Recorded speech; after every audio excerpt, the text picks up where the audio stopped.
Oh, all right. I'm happy to introduce our speakers for this morning, I should say. Who will be discussing the quality of White Bear Lake, the water quality, arguably our greatest asset and the reason that many of us live in this community. So we have two speakers, Matt and Kendra. So Matt KOCIAN is the Lake and Stream Manager at the Rice Creek Watershed District. He oversees the district's water monitoring program and implements water quality improvement projects on lakes and streams. Matt has been with Rice Creek for 16 years. He enjoys working on a wide array of water quality issues and projects, including aquatic plant management, common carp management, and stream restoration. Matt attended the University of Minnesota, both in Duluth and the Twin Cities, and has a master's degree in conservation biology. Now, Kendra Sommerfeld is a communications and outreach manager at Rice Creek Watershed District.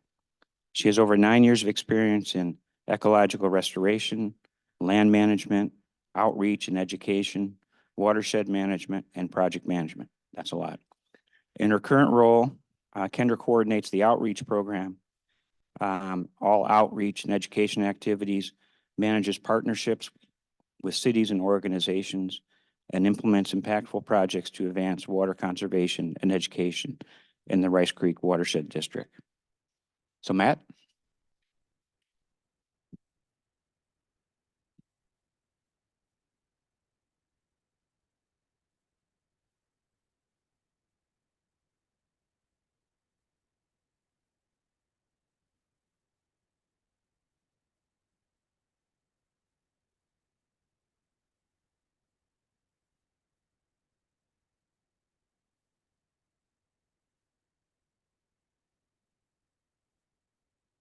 Yes.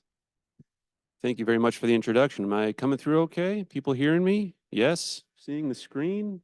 Yes, we're ready to go. Okay. Thank you very much for the introduction and for the invite to be here today. Again, my name is Matt KOCIAN. I'm with the Rice Creek Watershed District. As you heard, I'm the Lake and Stream Program Manager, which means I do water quality monitoring, including we do some work on White Bear Lake, and I get to work on water quality improvement projects. So I'm here to talk about White Bear Lake, some updates, what the quality is there, some of the issues that it faces. Kendra will speak a little bit towards the end of the presentation about what your role could be to protect White Bear Lake, protect the water quality in this area. So here's what I'm going to be talking about. I'll tell you a little bit about what a watershed district is. I'm going to admit right now that before I came to work at Rice Creek, I didn't know much about what watershed districts are or what they do. I'll tell you a little bit about that. Talk a little bit about water clarity in White Bear Lake, aquatic invasive species. People know about zebra mussels, Eurasian water milfoil. I'll talk a little bit about aquatic plants in general, and then Kendra will talk about opportunities. So first off, what is a watershed district, or what is the Rice Creek Watershed District? There's our mission right up here. We actually do a wide array of things. We play many different roles. We were established in 1972, so we just celebrated our 50th anniversary a couple of years ago. We are our own local unit of government, and we cross other political boundaries. So we contain parts of 3 counties, many different cities. So we span political boundaries. When I jump forward here, you can see this is a map of the Rice Creek Watershed District, and I'll kind of walk you through it. Of course, right now, here, maybe I can bring up a pointer so you guys can see what I'm pointing at here. There we go. Yeah, we are right down here in Matamidi. There's White Bear Lake. This whole area that you're seeing here is the Rice Creek Watershed District.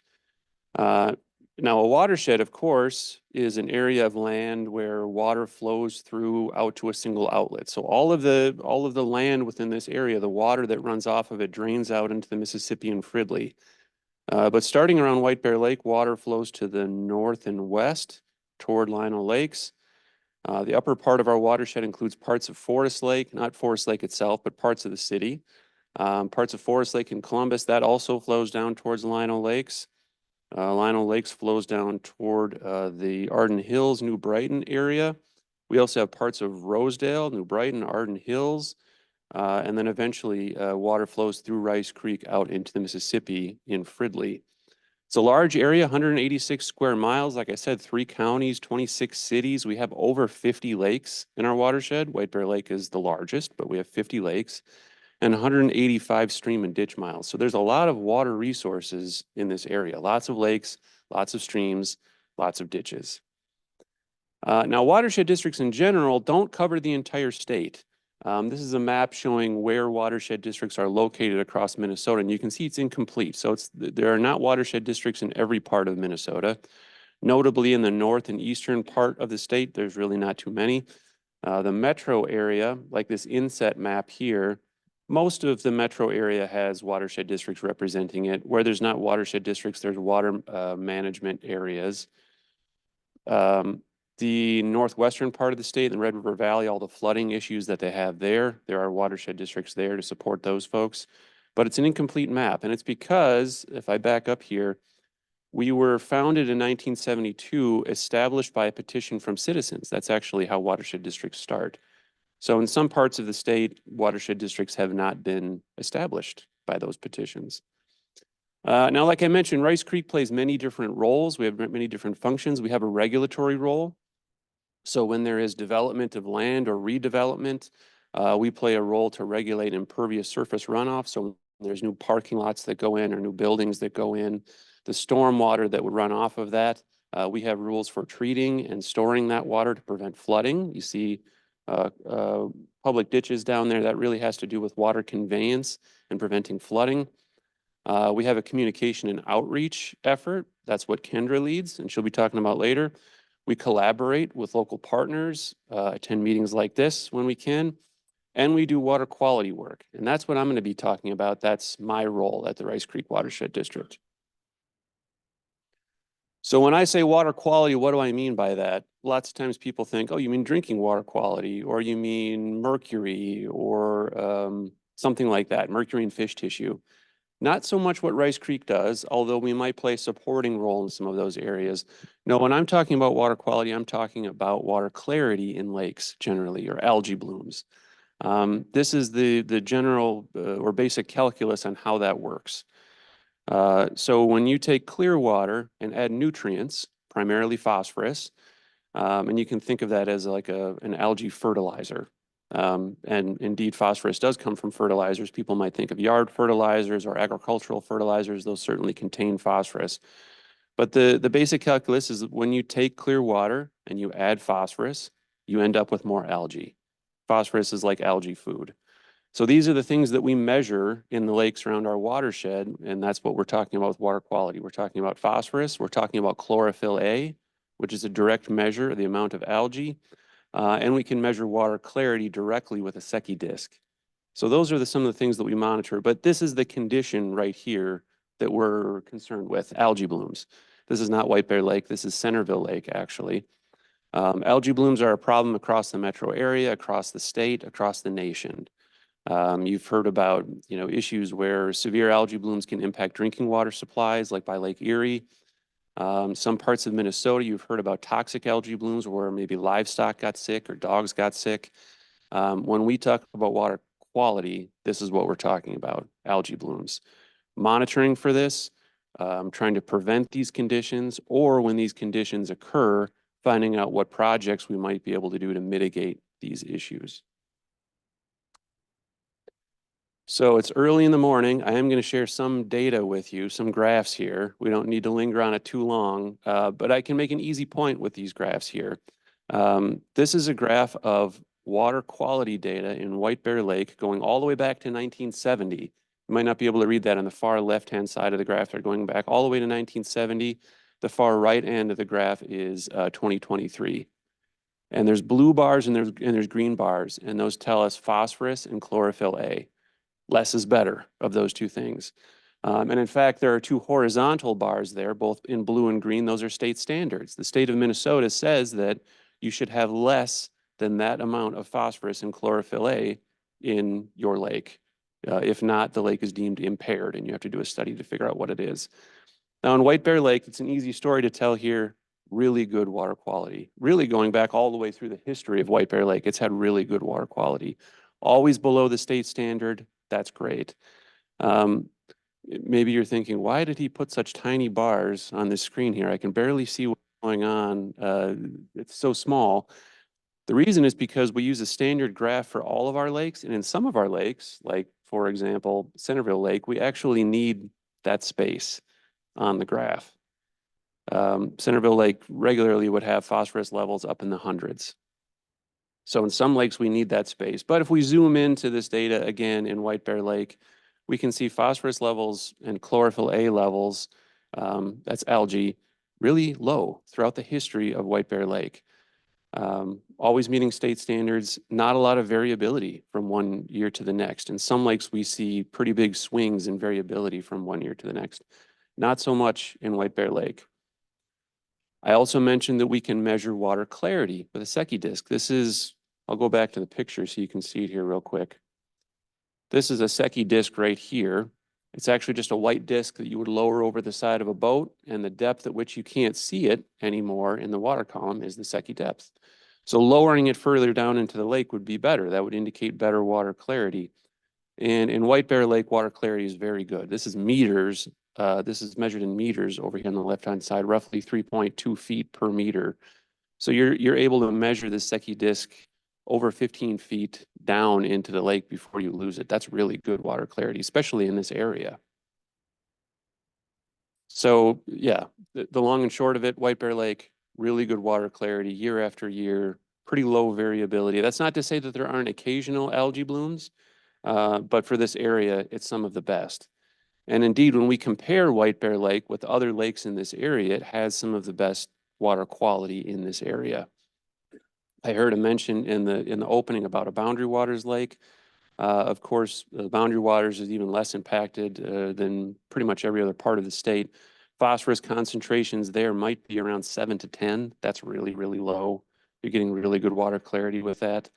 White Bear Lake is not that much higher, somewhere in the 14 to 16 range of phosphorus for White Bear Lake.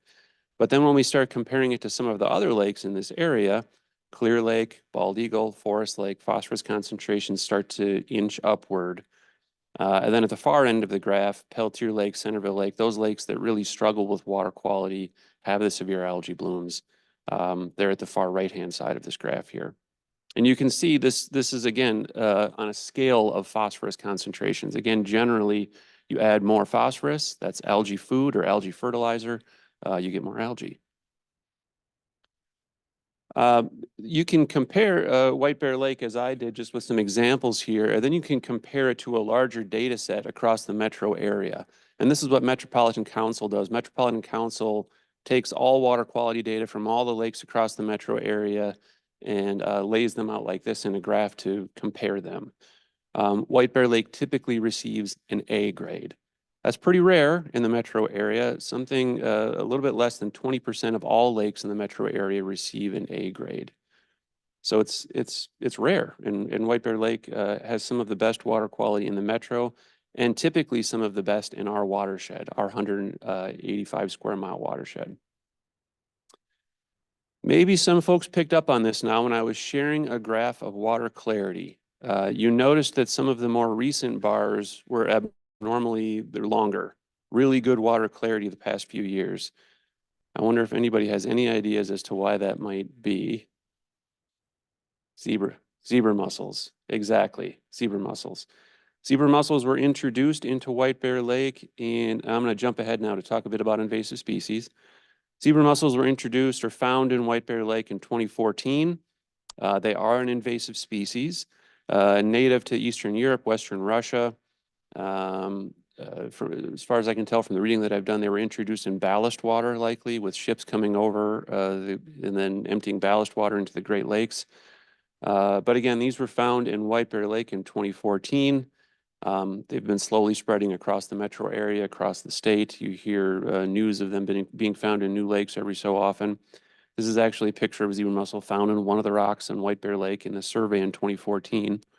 I was out there with the crew in 2014 where we were going to multiple different locations around the lake searching for zebra mussels. When we did that initial search, zebra mussels were found in multiple locations, which told us right away that any type of rapid response with a chemical to eradicate them was not going to be possible. If they were just found in one very small area, perhaps that opportunity would have existed, but once they were found in multiple areas, that opportunity goes away. So zebra mussels are here now in White Bear Lake, and they've expanded the past few years. Zebra mussels are filter feeders, so they actually filter algae out of the water, make water clearer. Now you're saying, Matt, you just said water clarity was good. That's what you want in lakes. These zebra mussels promote water clarity, but they're bad because they're an invasive species. They do have other impacts other than just their impact on algae and chlorophyll A. They have impacts to equipment and structures. If you have a boat lift on the lake, if there's water intakes, any type of infrastructure in the lake is going to get covered with zebra mussels. For recreation, they're a real nuisance if anybody's ever stepped on one. My son just stepped on one this past summer when we were swimming in a lake up north, cut his foot pretty bad. That's no fun. They have an impact on native mussels, so they can outcompete native mussels.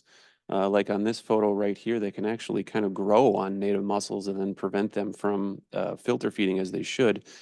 And there's some new research coming out of the University of Minnesota, their Aquatic Invasive Species Research Center, suggesting that there could be a link between zebra mussels and walleye reproduction, walleye recruitment. It's possible that zebra mussels are affecting the bottom of the food chain and therefore affecting survivability or growth rates in juvenile walleye. That's some new research coming out of the University of Minnesota. Now, zebra mussels have expanded the past few years in White Bear Lake, but there's some clues that perhaps their growth is starting to slow. And it's a pretty common theme in ecology, the idea of carrying capacity, that no system can support unlimited growth of any animal or plant species. And typically at some point, that plant or animal or whatever it is would reach a maximum density and thereafter maybe follow a cyclical population growth and decline. During a plant survey just this past year in White Bear Lake, the surveyor was finding many zebra mussels that looked like this, wide open and dead. This could be a clue, we're not sure yet, but this could be an early clue that perhaps zebra mussels have reached their peak and perhaps now they're coming down somewhat, and from now on they'll follow a cyclical pattern. Now it's difficult to say if that will be a boom and bust pattern or if it will be a more a gradual change from year to year, but there's at least some clues that perhaps they've reached their maximum and now are tailing off a bit in their density. Couple of other invasive species that we have in White Bear Lake and unfortunately many lakes in the area. Eurasian water milfoil, everybody's heard of this. This has been here even longer. The impact with Eurasian water milfoil is generally on recreation, can grow in very dense mats on the surface and impact boating, impact swimming. From an ecological perspective, can also outcompete native species for space and for resources. Now, in White Bear Lake, it's been there a long time. The White Bear Lake, not association, the White Bear Lake Conservation District does surveys every year to figure out where milfoil is, and sometimes they'll do targeted treatments, herbicide treatments of the Eurasian water milfoil from year to year. That's what this map is on the right-hand side here, showing a survey in White Bear Lake and where the hot spots are. Those red dots are hot spots or heavy growth areas for Eurasian water milfoil. Those surveys are done every year. I don't think that herbicide treatments are done every year, but on years where the White Bear Lake Conservation District feels that a treatment is necessary, they do that. This species is also native to Eastern Europe, Western Asia, and like I said, found even earlier in White Bear Lake, 1988. I think one of the earlier lakes in the state. I think perhaps Lake Minnetonka was the first. Now, I mentioned that these surveys have been done year after year, and when you start to overlay some of that data from year to year, it gives you a sense of year after year, where are the hot spots, the typical hot spots for Eurasian water milfoil. And that's what this map is now on the right, overlaying some of those treatment areas year after year. So you can see like in the center of the northern lobe here, there's typically a treatment area. Typically, the southern shoreline here, year after year, gets some kind of a treatment because of that heavy growth. So that helps with some of the management that's done with Eurasian water milfoil there. Now, there's Eurasian water milfoil, which is an invasive species. There's also a native species that's called northern water milfoil. So I interact with lake associations all the time, oftentimes get calls. I think we have Eurasian water milfoil in our lake. It looks like it. Maybe I saw a photo online. There is a lookalike that is a native species, northern water milfoil, that does exist in many of our lakes. Oftentimes they get confused. There are some tricks that you can use to decipher those. Northern water milfoil usually has larger leaflets and it's a bit more stout looking. But interesting thing here, this is some additional new research. Let me see if I have another slide on this. No, this is some additional new research that's coming out of the University of Minnesota. There are hybrids now, a cross between Eurasian water milfoil, the invasive species, and northern water milfoil, the native species. There are some hybrids now. And in fact, the University of Minnesota is finding that there's many different genotypes or genetic types of Eurasian water milfoil across the metro area, many different hybridizations. That's important because if there's an idea in ecology of a hybrid vigor, sometimes hybrids can grow more aggressively, can grow faster, and can be more resistant to herbicides. So the research that's coming out of the University of Minnesota is saying, yes, there are many different hybrid versions now of Eurasian water milfoil, and perhaps some of them might be displaying some of that vigor, the enhanced growth, some resistance to herbicides. That's really great work that the U of M is doing. I'm glad that we have them. By the way, a shout out, I mentioned them earlier, but their Aquatic Invasive Species Research Center does a lot of this stuff. Supporting them, telling your representatives that you support them, I think is a good thing. All right, now I'll talk a little bit about aquatic plants before I hand it off to Kendra here.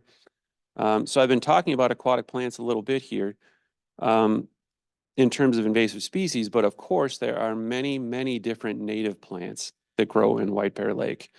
This is a map, a survey of White Bear Lake showing all of those native plants.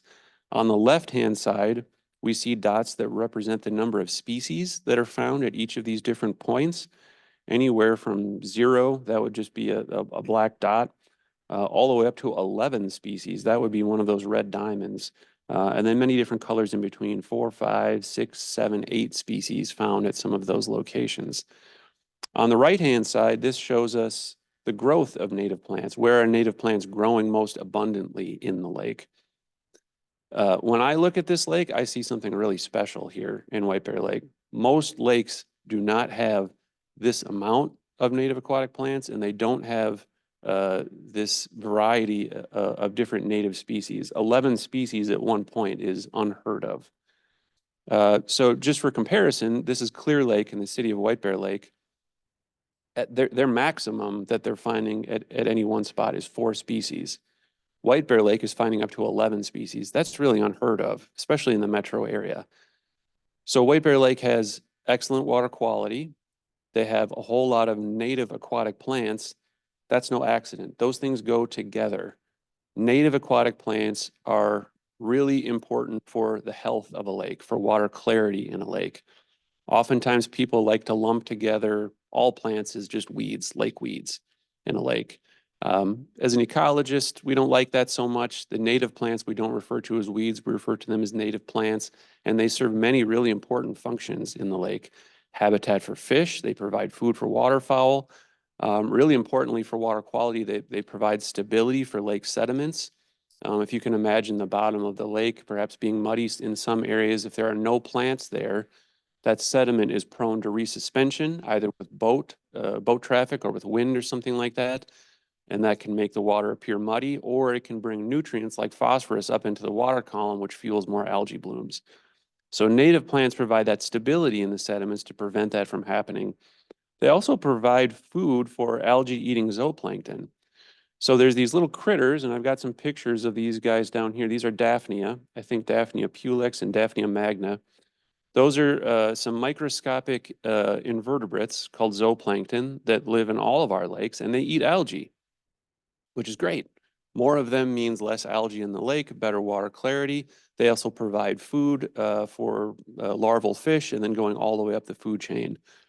When there are plants in a lake, you can have abundant zooplankton. When there are no plants, zooplankton tend not to be there. Plants provide a nice hiding spot for zooplankton from fish. Without that, they're generally not there. So plants are really, really important for lakes and for water quality. So I'm going to stop there and hand it off to Kendra. Kendra's got the last few remaining slides about opportunities and what your role might be in protecting water quality. Kendra. Thanks. 5 minutes. All right. Like Matt said, Kendra Sommerfeld, Outreach and Communications Manager at Rice Creek Watershed District. I just have a couple slides. I want to talk about our grant opportunities and then just some like volunteer get involved opportunities that we have. And so one thing that Matt kept touching on was how White Bear Lake has such great water quality, and we want to keep it that way. So we really want to keep our shorelines natural so they're stabilized. We're not losing soil into the water. We have those native plants. And so there's a lot of benefits to having a natural shoreline with native plants. And so we have what is called a water quality grant that we can actually fund and help provide technical assistance. So coming up with the design and things like that. And so here's an example of a pretty bad shoreline with nothing on it, really muddy, water quality issues.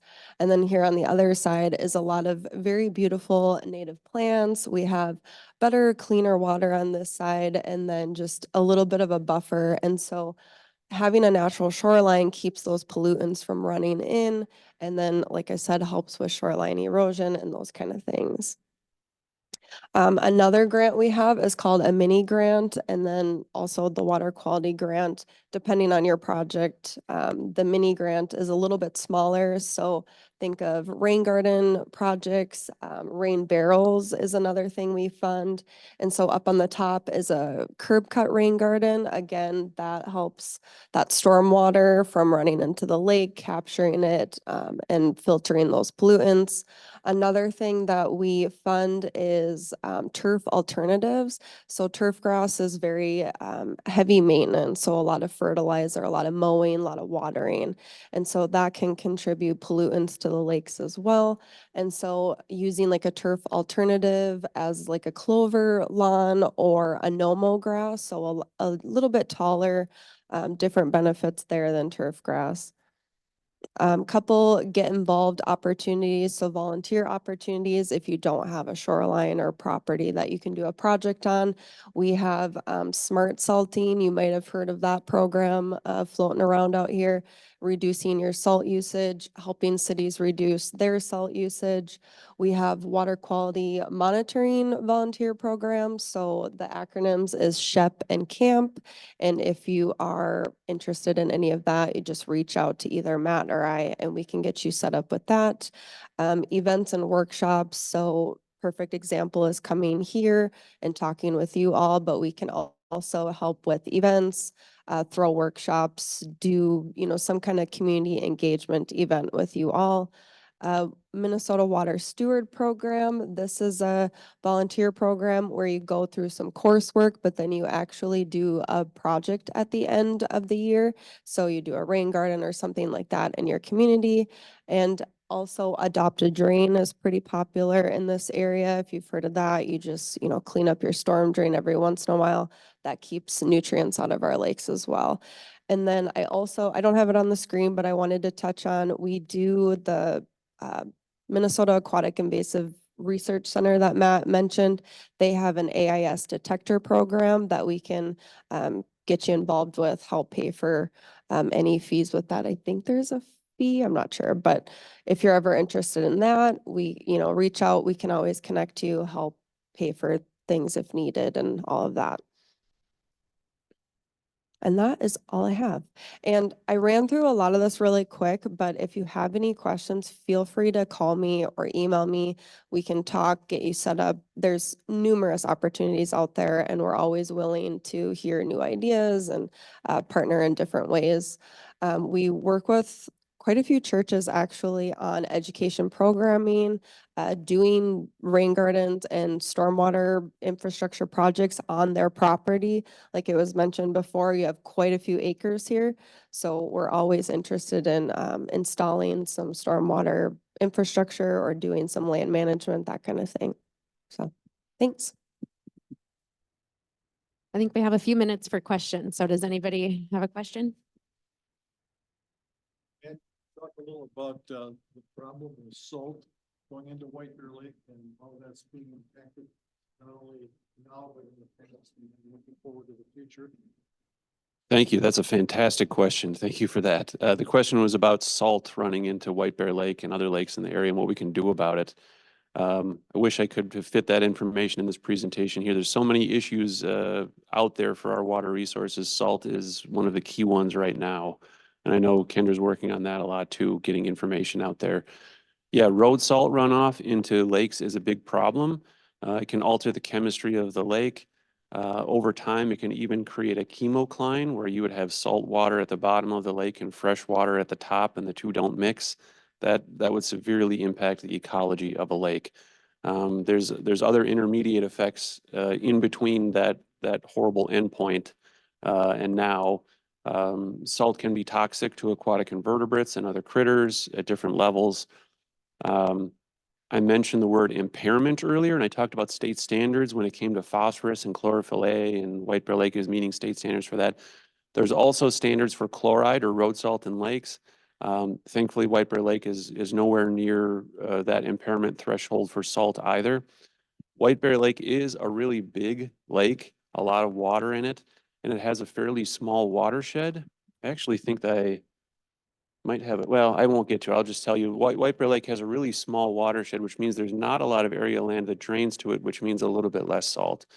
So salt is less of a threat perhaps in White Bear Lake than it is to Lake Johanna or Lake Josephine in the cities around the city of Roseville. Those lakes are a bit smaller. There's a lot more roads and impervious surface where road salt gets applied, and road salt is a major problem there, and several of those lakes are impaired.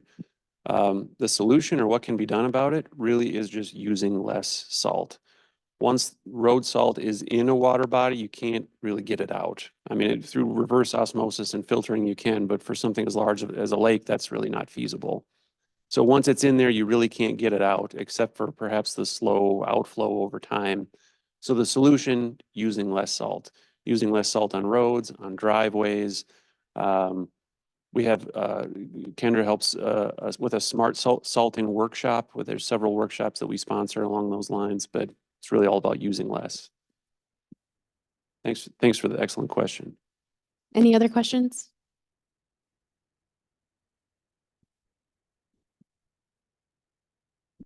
Thank you. So I know the city of Mahtomedi has a pond dredging program, and I'm wondering, what is your authority over ponds, and do you do anything to keep them healthy? Because there's a lot more ponds than there are lakes. Yeah, and there's many different ponds that have been constructed across the metro area, stormwater ponds that were constructed as part of development. I mentioned earlier that the Watershed District plays a regulatory role. So when land is developed or redeveloped, there's many different projects or treatments or protections that could go in that could protect something like White Bear Lake from stormwater runoff.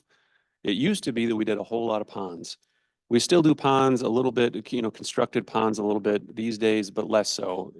But many ponds were constructed in the 70s, 80s, and 90s. And now those ponds are reaching an age where they might require maintenance, like clean out, like the pond you're talking about in Mahtomedi, just because they've accumulated so much sediment over the years. The Watershed District we've constructed, and so we're responsible for a few ponds. But for most of the other ponds out there that were constructed by cities or county road authorities or MnDOT, those are the responsibility of whoever constructed those or owned those at this time. But we do collaborate with, even for ponds that we don't own and are responsible for, we collaborate with partners looking for solutions to make them work better, make ponds work better. One of the issues with ponds, I'll just add on, they do accumulate toxins also, like, I'm drawing a blank. I know the coal tar sealants can accumulate in ponds, and that can make those cleanouts really expensive because the sediment needs to be landfilled. That's an issue too. All right. If there's any other questions, you can. I just have one quick one. You talked about zebra mussels perhaps stabilizing. Is there any evidence that that might be happening with Eurasian milfoil as well? Yeah. No, there's not evidence that that might be happening. Eurasian water milfoil does seem to follow kind of a boom and bust cycle on many lakes. I'm a little bit less familiar with kind of the how much is on White Bear Lake and the extent of it. But I don't think there's any sense that it's stabilizing there. Although typically after introduction, it does follow that. There's usually typically, 3 or 4 or 5 years right after introduction where it grows like crazy and then might stabilize after that. So White Bear Lake is well past that, introduced in '88. But from year to year, it can vary substantially. All right. Well, thank you, Matt and Kendra, for being with us today. And for being with us, you get our honorary white bear. So you can share it. Thank you. For that.